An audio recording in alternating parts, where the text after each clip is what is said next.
Unitarian. Please rise in body or spirit as we sing May Your Life Be as a Song.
It's okay, you can clap. You all did great. You sounded amazing. The choir was great, but you all were great. Welcome to First Unitarian Church of Rochester. Happy Eclipse weekend, everybody. It is so good to be with all of you every Sunday. I say that because it is good to be here in this room with these people, with this church. But I know today we've got some visitors. If you're coming from out of town, would you mind raising your hand? All right.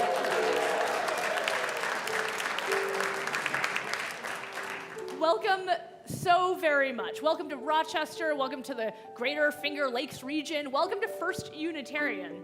Here it is our mission through spiritual connection in community. We listen deeply to others and ourselves. We open to wonder and transformation, and we serve together with love and humility. Here we are a people with a purpose, and we gather here on the ancestral and contemporary land of the Seneca people, the keepers of the western door of the Haudenosaunee. And if you're someone who's dropping in here, not from out of town, but maybe just dipping your toe into what is this place anyway? And if you're thinking about getting more connected, I want to invite you to stop by the welcome desk or let us know in the chat that you're new or newish here so that we can help you get more connected. There are lots of ways to get to know folks around here. And tomorrow, we're going to gather once again right here, but hopefully outside, to see the eclipse together. I'm the Reverend Shari Halliday-Quan. I use they and she pronouns. I'm one of the ministers that serves this congregation. I'm one of the folks who's leading worship today. We've got Amanda, who was here a moment ago, and who will be back, I'm sure. And Necole and Pablo and the choir and our AV team and the Satori trio and John Randall. Well, we've got all of you. When we gather, it takes all of us. There's nothing more required of you but your presence. And, well, you've done it. You're here. So let's ground ourselves, and we're going to light our chalice. Galen, if you could bring your family up. I'm going to have you physically kindle the flame while the rest of us join you in unison words. Life is a gift for which we are grateful. We gather in community to celebrate the glories and the mysteries of this great gift. Please rise our body or spirit as we sing Moon Shadow. Lyrics up here and in the back.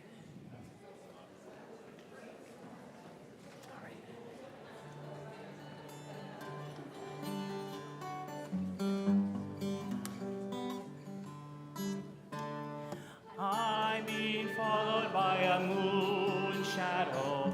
Moon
I use she, her pronouns. And I'm going to take you back a few years to 1984. I was in second or third grade, and there was an astronomical event happening that year. It was a solar eclipse. And everything on the news was solar eclipse. Everything in my school was solar eclipse. We learned to read newspaper articles by reading about the solar eclipse. We learned in science about lunar eclipses and solar eclipses by shining flashlights against the window shades and putting spherical obstacles in the way.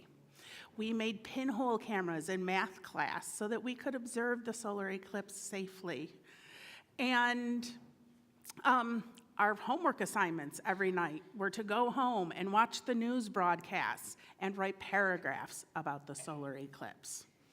It was all eclipse all the time. And it wasn't even totality. So eventually, the date came, and I remember distinctly our entire elementary school, K through 6, we weren't a very big school. We went on the play yard, and we intermixed grades. Some of the kids had those fancy eclipse glasses at the time. They were rare. But most of us had our pinhole cameras, and we intermixed grades, and we laid on the grass or sat on the grass, and we were in pairs or small groups, and we were watching the eclipse happen. And I think that's why we come to church, so that we can build with anticipation for an event, and we can watch the event happen in fellowship. So, I invite you now to turn to somebody that you don't know and greet them.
Our reading today is an original poem by a member of our congregation, Mary Ann Samuelson Vi.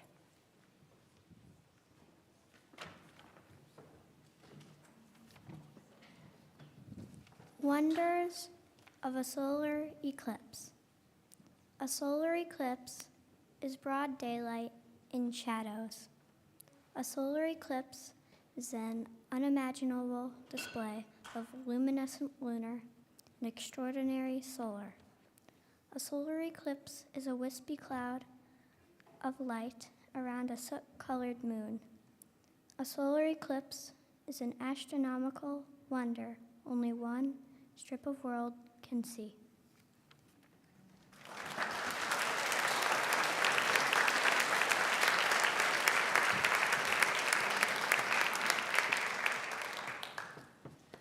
Good morning. So if there are any children who would like to come a little closer for this time, I have some carpet squares here. You're welcome to come find a seat. You're also okay to stay in your seats if you want to. But if you'd like to come forward to be a little closer to the story or stories we're about to tell, please come on forward. All right. So humans have always been fascinated by what is unfolding in the stars. For thousands of years, perhaps since the beginning of human history, our ancestors stared into the heavens and told stories to explain what they saw. Tomorrow in Rochester, we will experience the totality of a solar eclipse. By some miracle of nature, our moon is just the right size and just the right distance between the sun and the earth to make a total solar eclipse possible. This is something that we are not likely to see more than once or maybe twice in our lifetime, so it's pretty special. Our ancestors, long ago, thousands of years ago, they didn't know the science behind a solar eclipse. They had no idea what was going on. And to them, the sun and the moon were gods, powerful gods, many of them believed. Like us, they depended on the sun for warmth and life. Without it, plants wouldn't grow. All the world would be cold. So on the rare occasion of a solar eclipse, when the moon covered the sun completely in the sky during the day, how do you think they felt? Panicked. Panicked would be a good word for it. Yeah, they would think, oh no, what powerful force is covering up the sun? And will it come back? And so they made up stories about it. And many of them told stories about the sun being devoured, being eaten. In China, they talked about a hungry dog. In Vietnam, it was a really big frog. Yeah. In India and Japan, angry gods that were seeking revenge would devour the sun. And in Norse mythology, the trickster Loki. Have you heard of Loki? Yeah, some good movies out there about Loki. He sends 2 hungry wolves to chase the sun and the moon across the sky each day. And if one of the wolves catches the sun or catches the moon and tries to eat it, we have a solar eclipse or a lunar eclipse. So in many cultures where they were afraid about the eclipse happening and where they imagined some creature was trying to eat it, do you know what they did? They made a lot of noise. So they would bang on drums, or they would set off fireworks, or they would yell. So I don't think that the eclipse is caused by a creature trying to eat it, but I feel like we can't be too careful, right? So I think we should make sure that this creature knows that if they're going to try to eat the eclipse, they better give it back. So I thought together we could go ahead and raise our voices in anticipation of the eclipse tomorrow, okay? Just to make sure those creatures know, that big spirit knows we're here and you're not gonna get our sun. So we're gonna start really low. You can join me. We'll get higher, and then we'll really get loud together. So,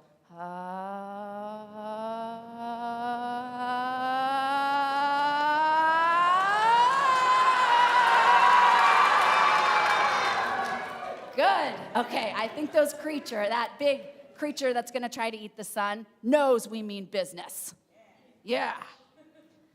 So some of our other ancestors weren't so afraid of the solar eclipse, and they thought other things, like that it might be a romantic meeting between the sun and the moon. I know, ooh. And that just populated the heavens with stars. And one of my favorite stories comes from northern Africa, where they thought that the sun and the moon were having a fight, and that in order to stop the sun and moon from having a fight, humans on our earth needed to model getting along and putting aside their differences. So during a solar eclipse, or the time of a solar eclipse, people would really dig deep, make apologies, and try to put aside their differences. I like that story a lot. Yeah. Yeah.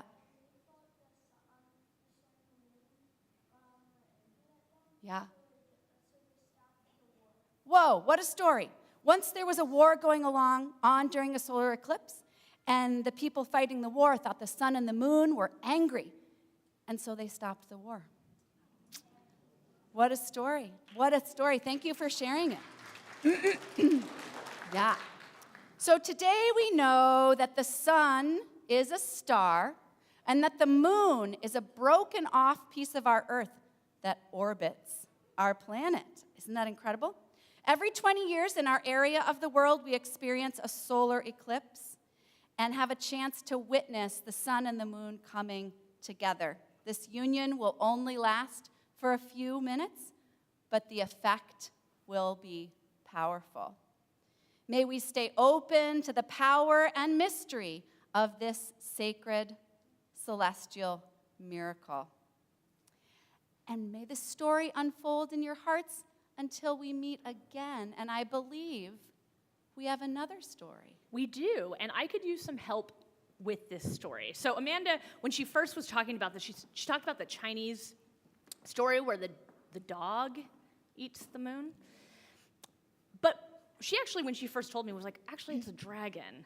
And the truth of the matter is every culture, every part of the world has lots of different stories at any given time to explain something that's happening. So we're going to tilt all the way over into one version of this story. And this story takes place in China. And I could use somebody to play a dog. Okay, I saw you. Are you up for playing the dog? All right, come on up. Would the rest of you be willing to play... Wasn't there two dogs? That's very clever. I see, yes. In some stories, there are two dogs. In this story, there's only one dog, but in this story, there are 10 sons. Would the rest of you be willing to play sons? All right, come on up. Okay, if not, that's okay. As many of you would like to play sons, I could use all of you if you'd want to stand in a line here. Yeah? Okay. 1, 2, 3, 4, 5, 6. I do mean just kids initially, but we're down 4, so I could use one more. Another, I need 2 more. You're wearing yellow, so, you feel, all right, okay, all right. Okay. So 1, 2, 3, 4, 5, 6, 7, 8, 9, 10. Great. You're going to be the archer because I don't want to do violence to children. That's not a good look. It's not a good look for the minister. So I really appreciate you coming up. No, you got this. So here's the deal. This is a story about an archer, someone who does archery with a bow and an arrow named Hu Yi. Now, this archer is amazing.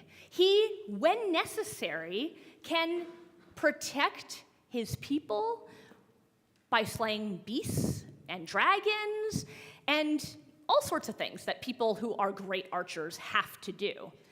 But one day, there was a new challenge. So at this point in China, there were 10 sons. And some of you are thinking, wait a minute, I don't know about the 10 sons. Well, this is before your time. And these 10 sons would take turns. Because, quite frankly, one is enough. And it gets a little tippy a lot when there's more than one. But one day, the 10 grandchildren of the Jade Emperor, the 10 sons, decided they all wanted to play at the same time. They all wanted to be out together. So you all were burning and shining and having a great time. Meanwhile, the crops were drying out. Meanwhile, the people were thirsty. 10 sons is too many sons for this fragile, lonely planet. The people said, Jade Emperor, who's also the king of heaven or the emperor of heaven, please do something about this. But the Jade Emperor was, well, like lots of grandparents, kind of a pushover and did nothing. And so Hu Yi was like, fine, I will shoot them out of the sky. So one by one, you will need to do violence to these children. And as Soleil, this is Soleil, by the way, really solid name. I'm sorry I didn't cast you as a son, but this story goes well for you. You're gonna tap them out and they're gonna return to their seats. So the first son goes. The second son goes. The third son goes. Hu Yi is an incredible archer. Keep it going. You can see there's a pattern. You're done. You're toast. You can like fall out of the sun with some, yeah, really do it up. Yes, a burning, wait, are we at the last one? I don't know. Well, you're the dog. We got one son left. So this last son is like, no. I know what's happening here. And runs away and hides in a cave. That's also not great for humanity. It's cold. We need the sun. And so the Jade Emperor says, come back, last son. Hu Yi will not shoot you. I promise. It's true, though. Hu Yi will not take you out. And in fact, Hu Yi gives you some distance, and the sun returns. And the sun returns, and Hu Yi has saved humanity. And the Jade, pretty solid. But the story continues. The Jade Emperor, and so the king and the queen of heaven are very pleased. This, despite the dubious disappearance of 9 of their grandchildren, mythology gets weird sometimes. They're very pleased, and they give Hu Yi some medicine that is like a cake, which is still real. That part is real. Sometimes a cake is the medicine you need. And gives Hu Yi a cake that if he wants, he can eat to become immortal. You could become a god, which is pretty exciting, but also terrifying and weird. So instead, you stick it on the table. Hu Yi sticks it on the table, and things get weird from here, so if you want, you can take a seat. Okay, you can stand, that's fine. So, as sometimes happens to me, Hu Yi's wife comes along and eats that cake.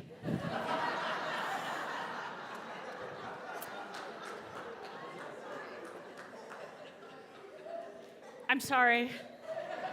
My wife's right here. It's our 10-year wedding anniversary. Please stay married. Yeah. So Hu Yi's wife, whose name is Chang'e, becomes a god, becomes immortal, becomes the moon.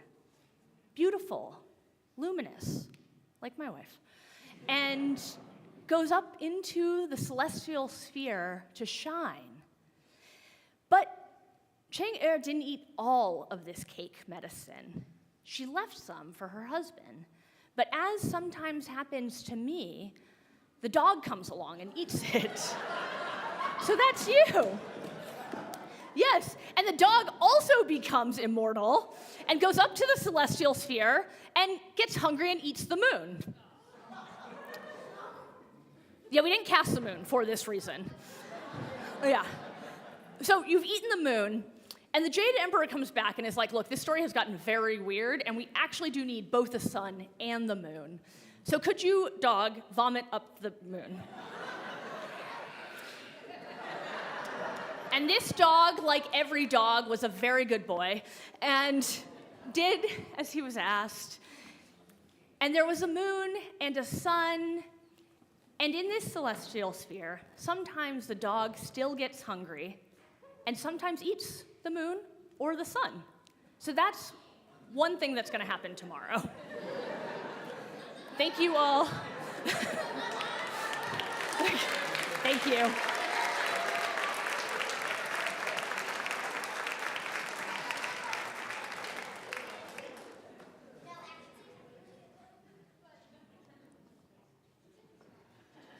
Is it me?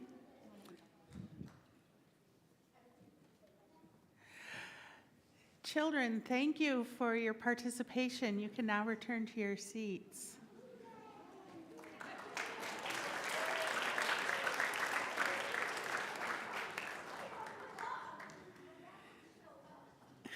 Everything our church does for ourselves and others is made possible by what we bring to it.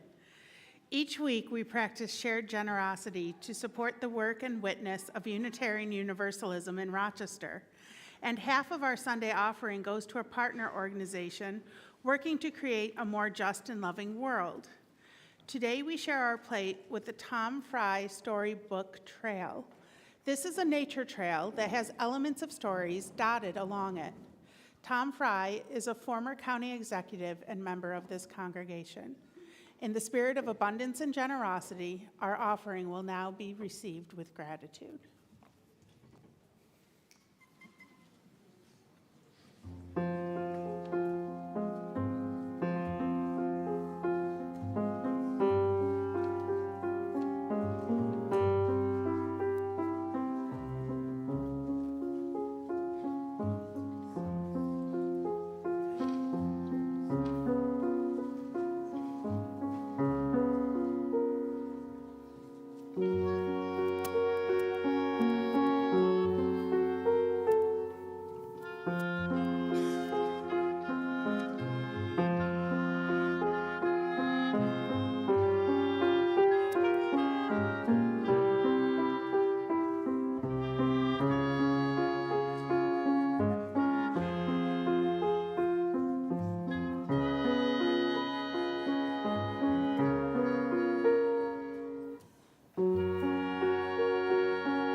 Here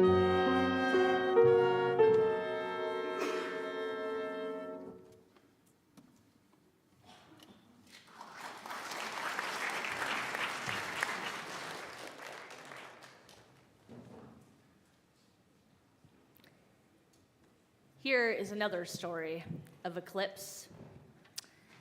A few years after Christopher Columbus discovered, and after the first service, someone came up to me to tell me that Christopher Columbus did not discover anything, so that's what I mean by this, but a few years after Christopher Columbus discovered the New World, he returned, landing upon the island of Jamaica, or what is now known as Jamaica. Christopher and his crew were in trouble. Despite the advances in technology for Spanish and Portuguese and Dutch explorers, their ships had worms. 2 out of the 3 ships were unsailable because of worms, and Christopher and his crew were in trouble. Washing up upon the shores, they found refuge and help, exchanging trinkets and some material goods. They got in return nourishment, sustenance, food, water. A few days turned into weeks, turned into months, and the local people wondered if their new, demanding, and not very kind visitors might want to, I don't know, help grow food. They didn't take kindly to that, Columbus and his crew, and there was a need to renegotiate this arrangement. It wasn't working, but Christopher didn't think it would go very well, and quite frankly, they didn't want to become farmers. They were sailors and explorers, darn it. And so as the negotiations got a little tense, Christopher was reading his almanac and realized that a lunar eclipse was coming.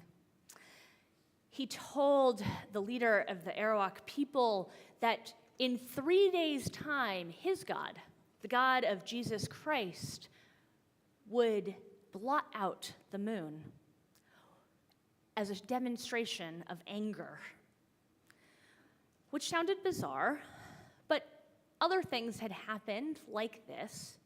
And indeed, in 3 days' time, a nibble started to be taken out of the edge of the sun, and soon the sky across the moon was red and certainly looked angry. They all returned to the negotiation table with a different sense of urgency. Christopher knew that, well, it would last about an hour, and so he said he needed to consult his God and went into the cabin of his ship and sat twiddling his thumbs for 50 minutes or so, and then came back and said, okay, my God will forgive you if you continue to feed us. Clever, manipulative, exploitative. And we look back on this story thinking, well, we know better now. We know differently. We have different stories to guide us, different ways of being in relationship with the celestial bodies around whom we revolve and around us evolve. But these stories, these frameworks, mythologies and science, facts and anxieties about the weather, each of these frameworks has the power to draw us closer to the magic or to allow ourselves to create some distance. If we know the science, does it take away the wonder? Now, for those of you who are new here, you may not know about the weather in Rochester, but you're not in the right place if you're a sun worshiper, generally. You are in the right place for being in the path of totality. We don't worship the sun, and yet all of life depends upon it. This science tells us. Science tells us a clear story of the ways in which all life on this planet depends on this shining star at the center. And yet, If we truly understood this interdependence, we would fall on our knees and weep in the streets instead of fighting and buying things. If we truly understood the science, our spirits might not always be catching up. For about a year, there's a group of people here who have been planning what it means to have the totality cross over us, planning what it means for us as a community to be in relationship with one another and prepare for tomorrow. And I'll admit, I have been caught up in, will there be enough food for the potluck? What will the weather be like? What will this service be like? What will tomorrow's service be like? It wasn't until this past week that I really got to sit down and spend some time with the science of what will happen. How many of you nerds know about Bailey's beads? Yeah, a lot. But not everybody, and that's okay, because I'm going to tell you. So, tomorrow, what you do know, I am almost positive, is that the moon's pathway will cross between us, mere Earth dwellers, and the sun, and block out the sun. But the Earth is not a balloon in the middle of the room, nor is the moon, nor is the sun. And while the sun has vapors curling off it, the moon's got an edge that is not smooth. I relate. This is the moon's limb. And I don't really know that. One of the other nerds will have to tell you about why it's called the limb. But the moon's edge is called the limb, and it's not smooth. It's instead full of craters and valleys and peaks and mountains, and it is rough. And where there is roughness, there is magic. So Bailey's beads, as the moon moves over the sun, Bailey's beads are the rays of sun that shine through those cracks, those crags, those craters, those valleys, and form pools of light around the edges of totality. For mere moments, this is available to us. Within the 3 minutes and 28 seconds, there is a world of difference. Now, tomorrow it may be cloudy, and still on cloudy days, it does not get as dark as it will get tomorrow. Now, tomorrow it may look like all sorts of things. You may find yourself stuck in traffic. You may find yourself reading mythologies of times past or places far, or connecting here with our nature-based spirituality group in the service leading up to the eclipse. You may find yourself wondering what the big deal is. Probably not, if you're in this room. But I invite you to focus, to pay attention, to set down the worries and all the words, all the frameworks, all the stories, and all the science for this moment.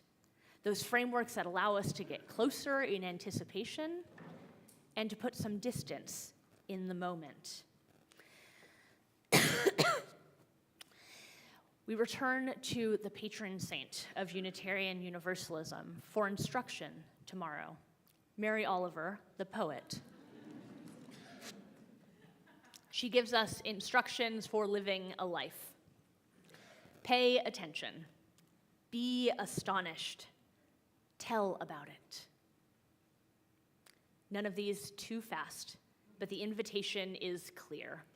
Now, there are those among us who have already seen a total solar eclipse. Many of you have spent time, you can raise your hand if you want, I know. Some of you are Many of you have told me about it in the last year or so. One of you described the first time you experienced this as something you weren't anticipating at all, something you were traveling and didn't know anything about, and then suddenly as you were driving, the birds went quiet, and the temperature dropped, and darkness fell over you. And you kept driving, but something was happening, and you could feel it in the air. And what you said to me was that it was spooky as hell. Unitarian Universalists do not believe in hell, except for the hell that we create here on earth through neglect, through war, through poverty. This is not what you were talking about when you talked of spookiness. So instead, for everyone here, you are invited tomorrow to experience something that is spooky as heaven, spooky as something unknown, spooky as paradise that you can just capture a glimpse of. Everything is connected. Tomorrow is a reminder of the ways in which we are a part of it, infinitesimally small, and yet the experience that you will be invited into tomorrow can be yours alone. There in the dark, there will be truth, but there is not one truth. Each of us will have our own experience there alone through the gift of solitude or the gift of community, depending on how you choose to spend tomorrow. And so I invite us together now to prepare to pave a way for that moment tomorrow. I invite you to settle into your seats to join me in meditation. We'll bring the lights down. If you're comfortable, I invite you to rest your eyes.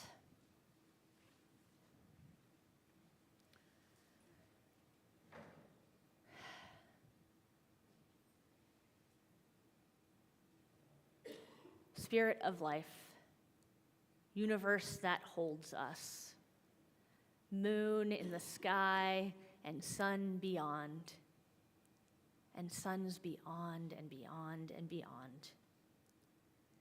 Here we are.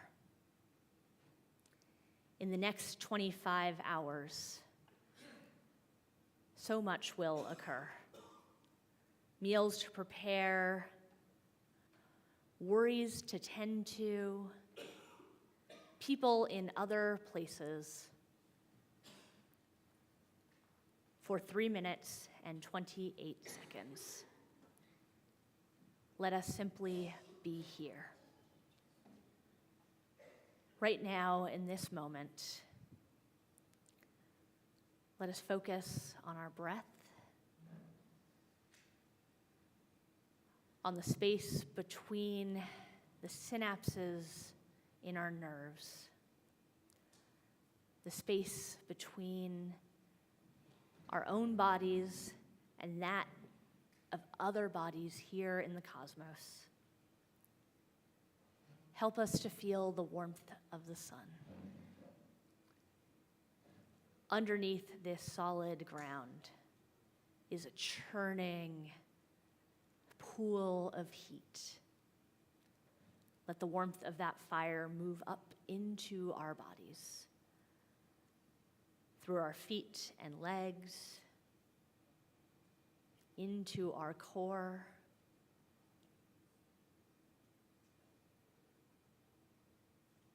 raising our shoulders to our ears as if we are worried, because sometimes I am. Let that light and heat flow out from between our shoulders, from that space between your ears and the edges of your body. Bailey's beads, all of us. A glimmer of brilliance. Returning our shoulders closer to the ground. Let the heat and the light emanate from each of us.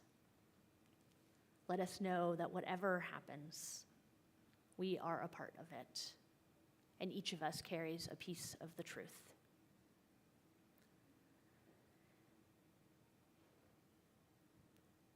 Not yet, but when you're ready, I'll invite you to open your eyes as Pablo leads us in song, returning to this place, this moment.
mistakes that I have made, or any of the things that caused me pain.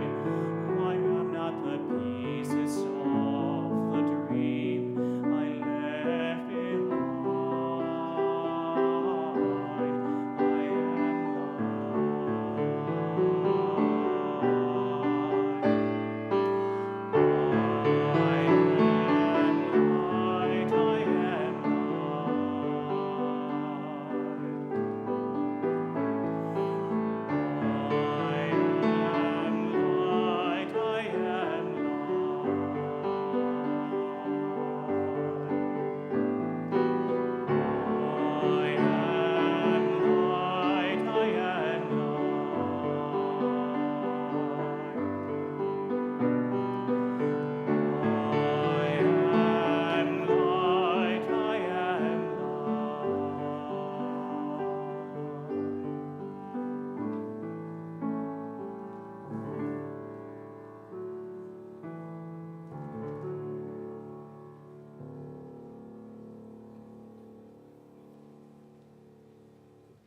Cool. Okay.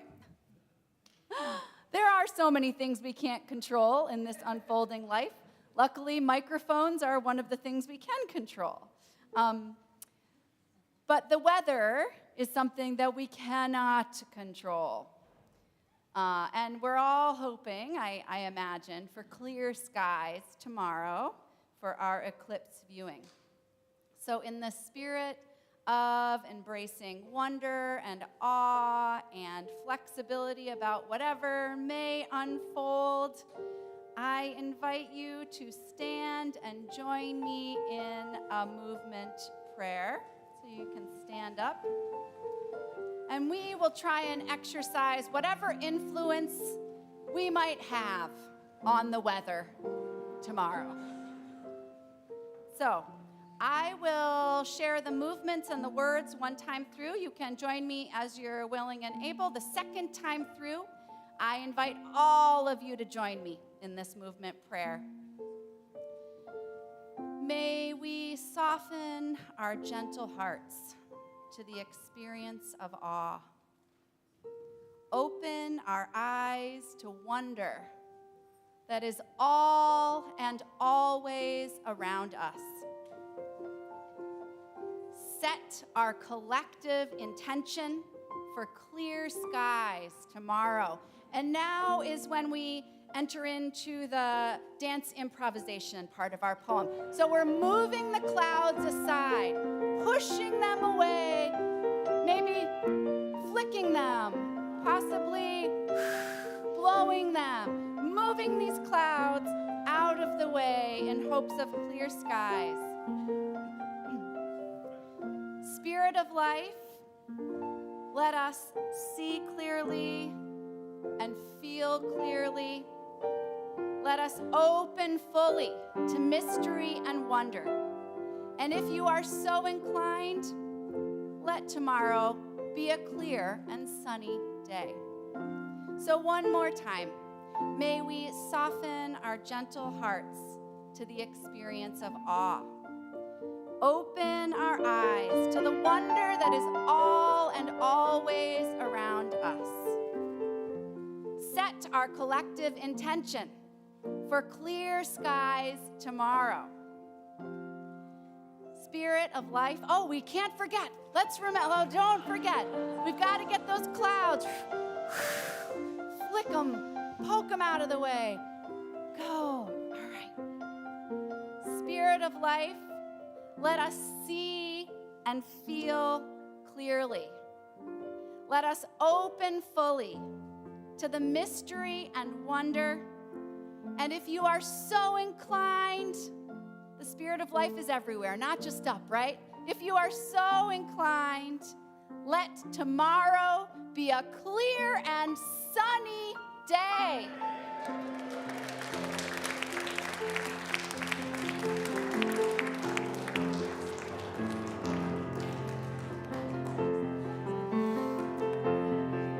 Please join in singing, Here Comes the Sun.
Different. Hold on, wait, here we go. 1, 2, 3, 4. Sun, sun, sun, here we come.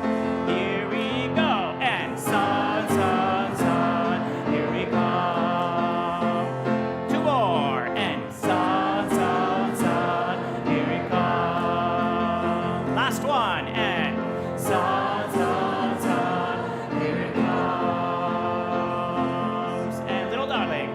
Little darling, as we fly ice is slowly melting. Little darling, it seems like years since it's been clear. And here comes the sun, here comes the sun, and I say it's all right.